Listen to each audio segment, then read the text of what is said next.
Assalamualaikum warahmatullahi wabarakatuh. Kembali lagi di channel Muhammad Fajrul Hidayat.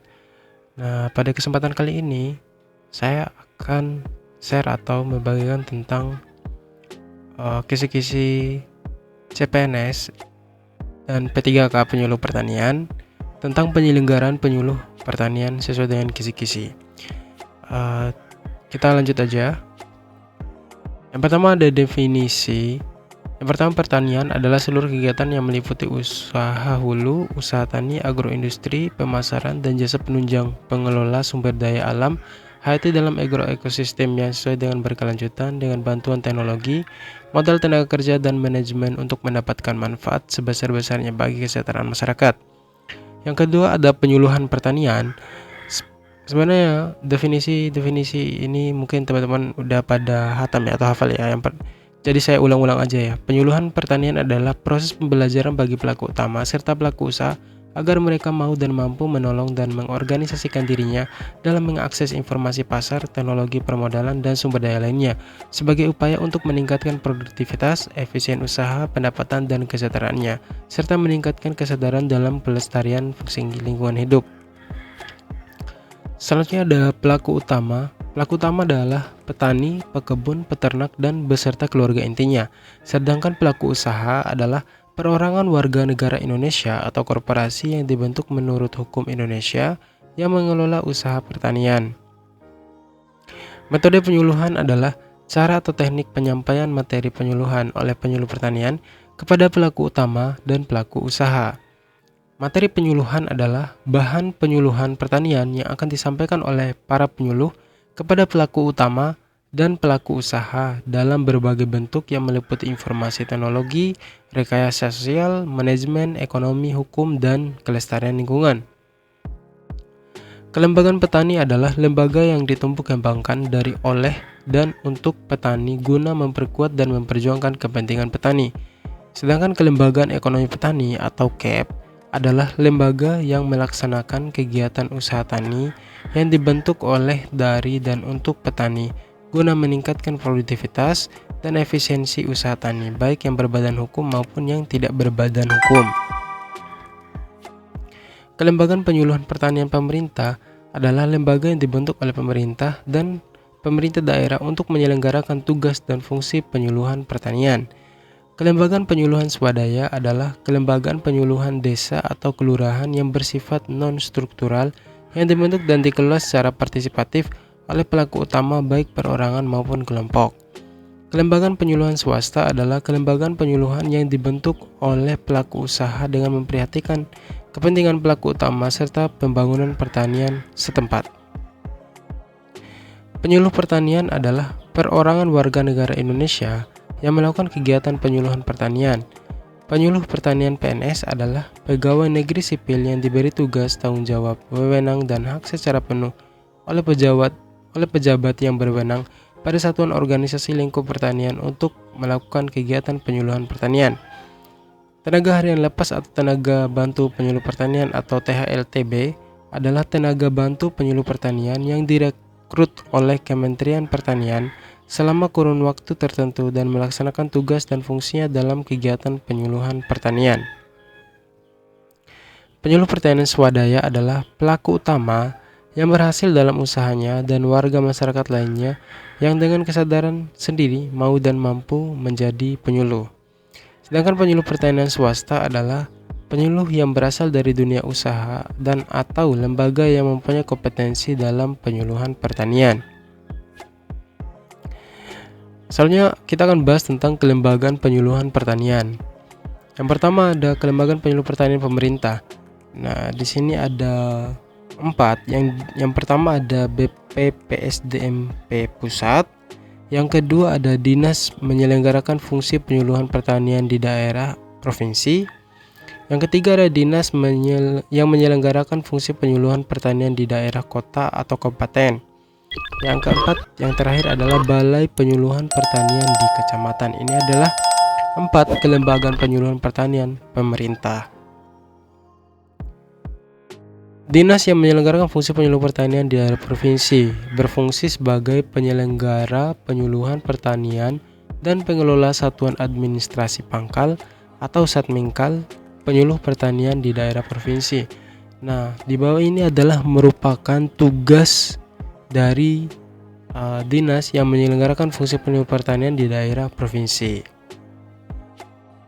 Selanjutnya adalah dinas yang menyelenggarakan fungsi penyuluh pertanian di daerah kabupaten atau kota, berfungsi sebagai penyelenggara penyuluhan pertanian. Adapun tugasnya bisa teman-teman telah lagi yang di bawah ini berapa ya tugasnya dari kabupaten atau kota.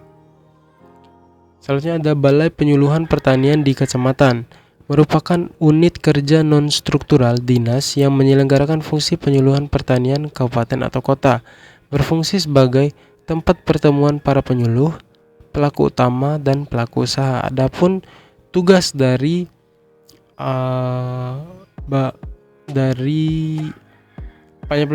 penyuluh pertanian di Balai Penyuluh Pertanian di Kecamatan adalah beberapa tugas di bawah ini adalah bisa teman-teman telah ya. Selanjutnya ada Kelembagaan Penyuluh Pertanian Swadaya dan Kelembagaan Penyuluh Pertanian Swasta.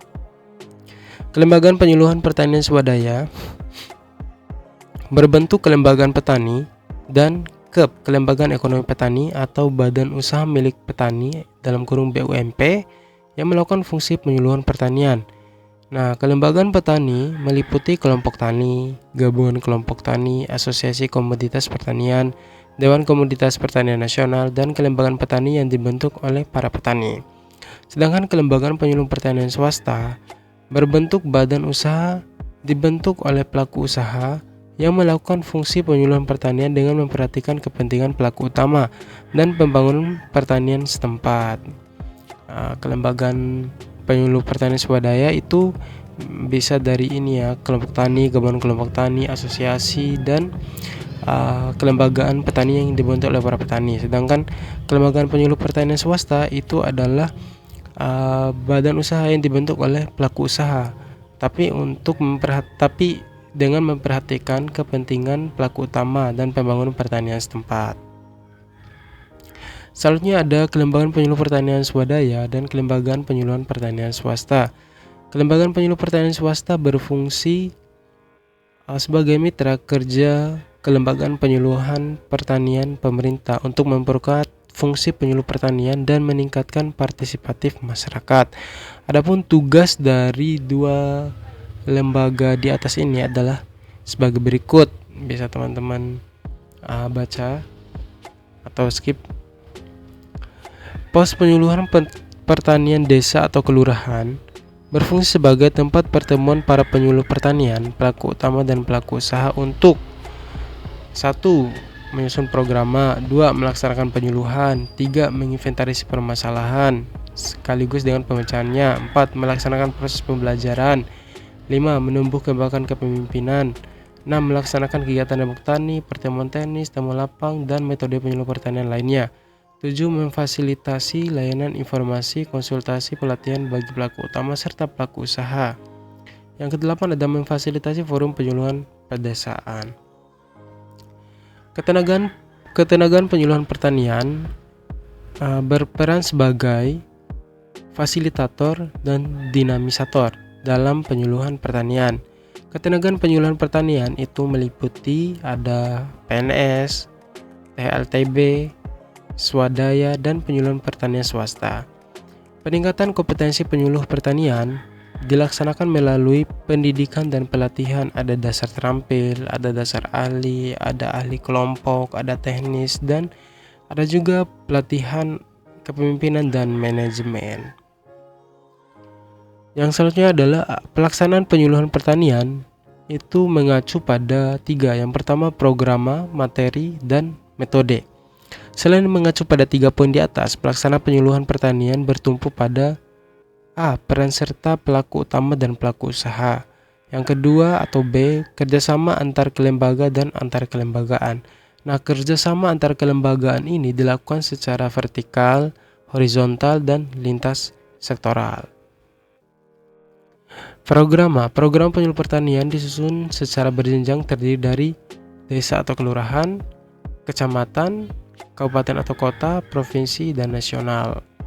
Ini adalah susunan dari program ya. Materi penyuluhan pertanian disusun berdasarkan kebutuhan dan kepentingan pelaku utama dan pelaku usaha. Silakan digarisbawahi ya.